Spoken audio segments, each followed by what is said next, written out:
They call it starlight. It's a coarse, bluish powder interlaced with little iridescent sparkles, almost like glitter. This drug, if that's even the right word for it, has been running amok in my town. It's a hallucinogen, but it's nothing like anyone has ever seen.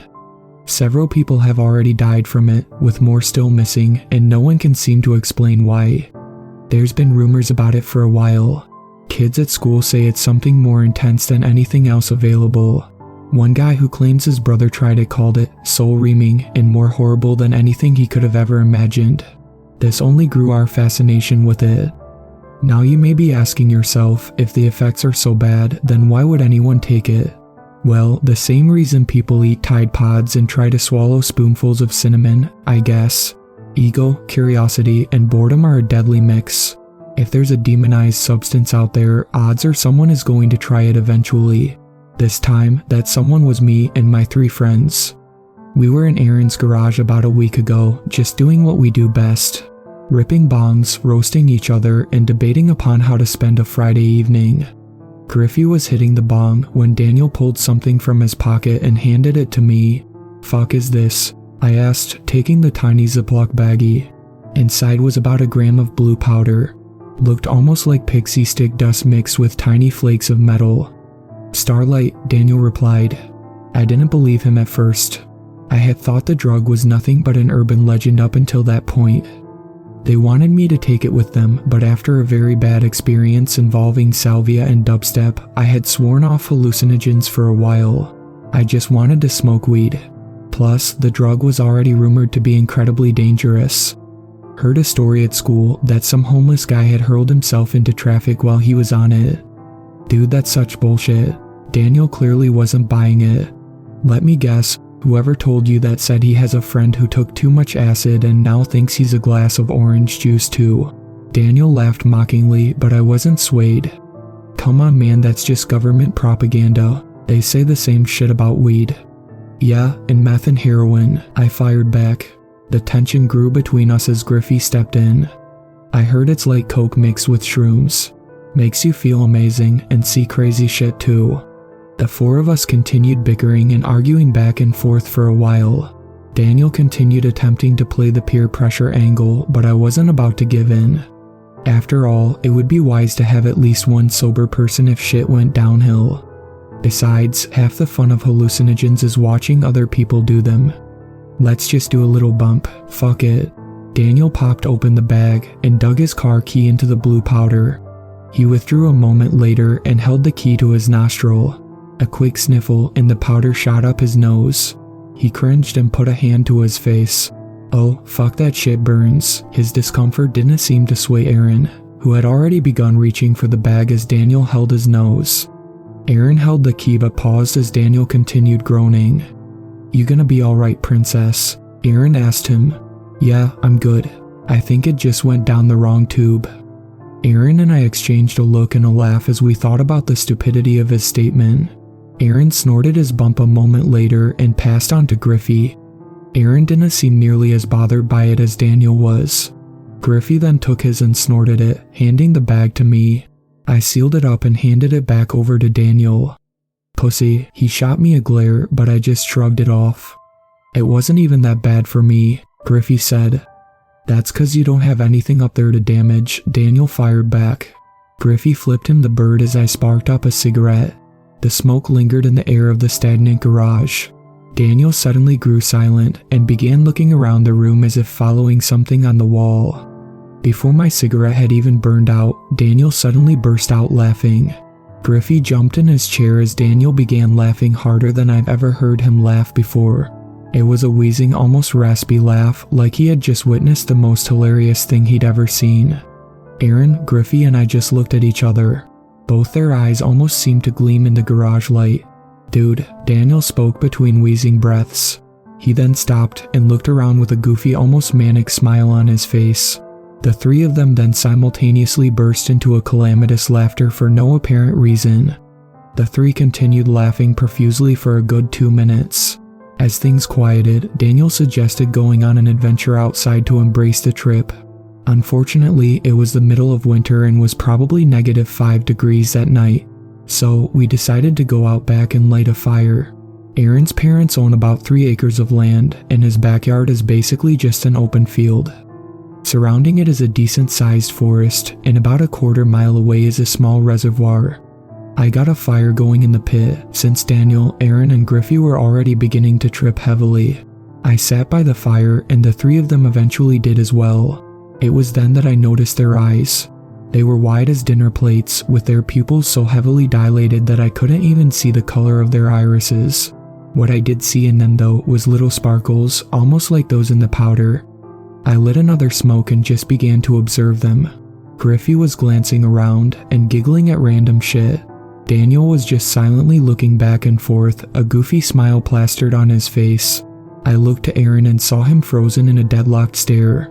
His expression seemed fearful, and his eyes didn't so much as blink. It looked like Aaron was staring up at the roof of his house. I turned around to see what he was looking at, but I saw nothing. I asked him what he was looking at, sure he would give some ludicrous, nonsense answer, but he said nothing. He just kept staring. "Whoa dude," Daniel blurted out as he suddenly rose to his feet. He started quickly walking away from the fire, and Griffey rose to follow. Aaron didn't move a single muscle, and it started to kind of worry me. "Aaron, dude, you alright?" I asked quietly, not wanting to alert the other 2. Aaron just continued to stare as I got closer. I noticed as I sat in the seat beside him, he was crying. It was silent, but tears had begun to drizzle down his cheeks. "Aaron, what's wrong, dude?" I turned to see Daniel and Griffey crouched down some 50 feet out in the yard. Aaron slowly turned to face me, eyes glistening with sparkles. He then spoke in a whisper. "Dad doesn't want us here." I chuckled, but then I noticed there wasn't any trace of hubris in his voice. His eyes were pinned wide open, and face seemed to be drained entirely of color. I felt a cold chill slide down my spine. If you knew Aaron like I do, you would understand why that's such a strange thing for him to say. He's a staunch atheist, always has been, and he has reiterated that to me many times. He might have just been joking, but I've never seen him look so scared for anything. Aaron refused to budge from his spot, and he refused to say anything else. He just kept slowly looking around, until his gaze locked back on that spot on the roof. Finally, I broke away to check on the other 2. Daniel and Griffey were knelt down in the yard, and appeared as if they were studying something intently. I got close behind them, and found the 2 of them giggling to each other. I watched them both, and they appeared to follow something on the ground with their eyes. There was nothing there as far as I could tell, and yet their eyes seemed to follow and react to the same point at the same time. It was like they were seeing the same thing. But something like that would be impossible, right? Hallucinating the same thing. Multiple times I tried finding anything that held their attention, a bug or small animal moving around, but there was nothing. Suddenly they both giggled and hopped back to their feet, their gaze seeming to follow something towards the tree line. Neither of them seemed to even acknowledge that I was there. Daniel then scurried away towards the forest. Griffey smiled, but then paused as his gaze rose to the treetops. His smile then crumbled, and his eyes grew wide. "Daniel," he spoke, but not loud enough for Daniel to hear. Daniel was looking back and forth around the tree line. "Daniel, look out," Griffey suddenly shouted at the top of his lungs. Daniel began to turn back, but paused as something above him seemed to catch his attention. He looked up, then screamed and began to run. He hadn't got more than 5 feet when he was suddenly and inexplicably hoisted up off his feet and suspended almost 5 feet in the air.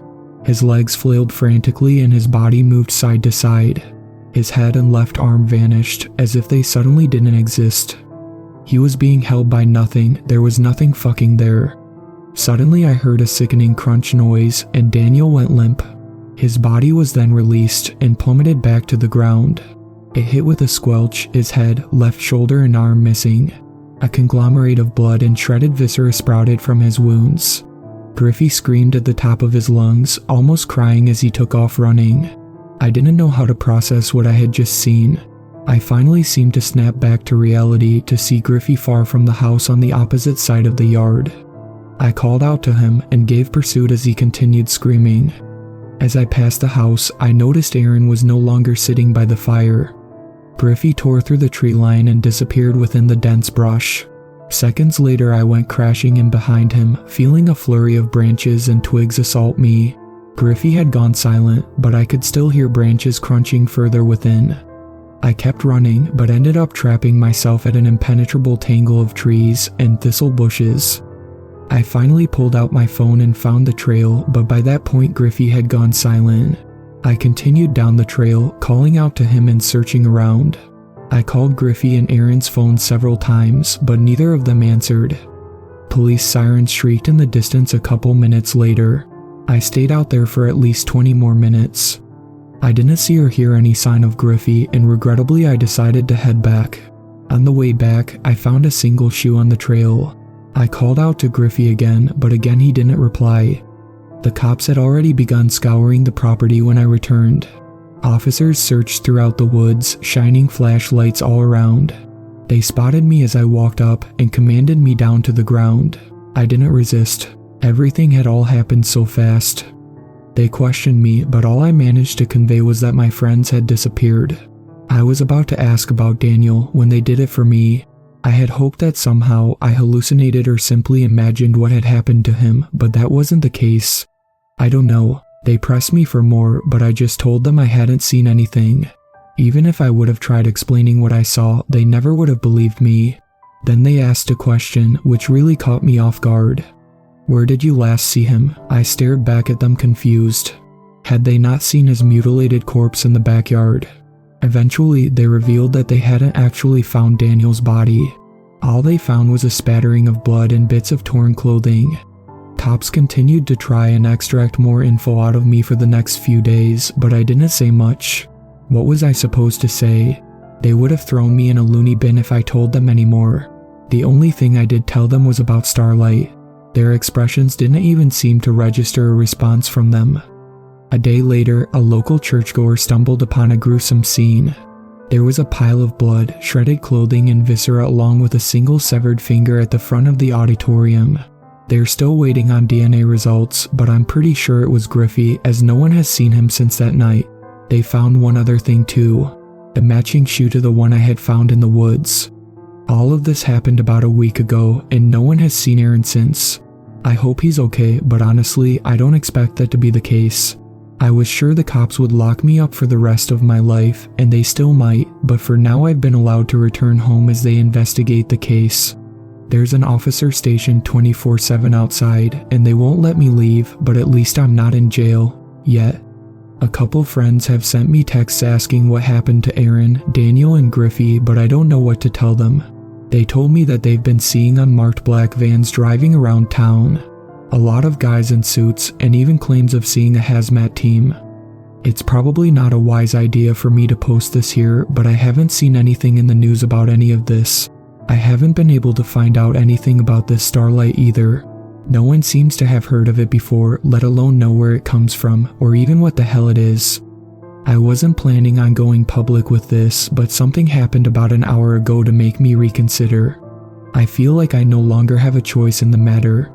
One of the cops who had previously interviewed me stopped by. He was almost frantic and asked to speak to me privately. Once we were alone, he told me they had gotten calls from a local about some old dude screaming at the top of his lungs and running around in their backyard. Once the cops arrived at the scene, they found the man in the backyard wailing in agony. Both of his legs had been severed from just above the knee, and he was beyond consolable. The cops said it looked almost like they had just been bitten off. The leg bones were mangled, and fleshy bits of skin dangled off the wounds. The cop almost broke down then. He swallowed hard and told me he had watched as the man's head suddenly vanished while they were speaking with him.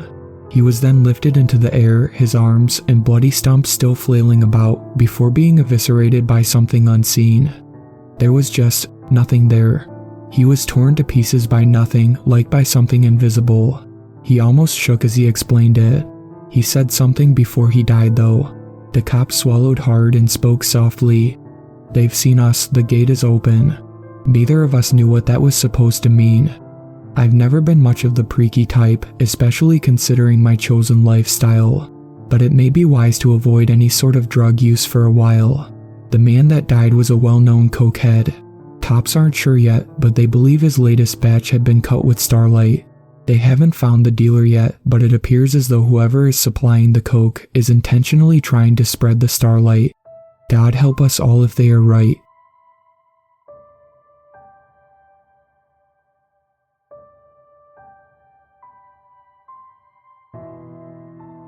Thank you to my superfans, Sweet Black Swan, Tacy, and Brooklyn. I really appreciate you guys supporting my channel, and I look forward to making more content for everyone.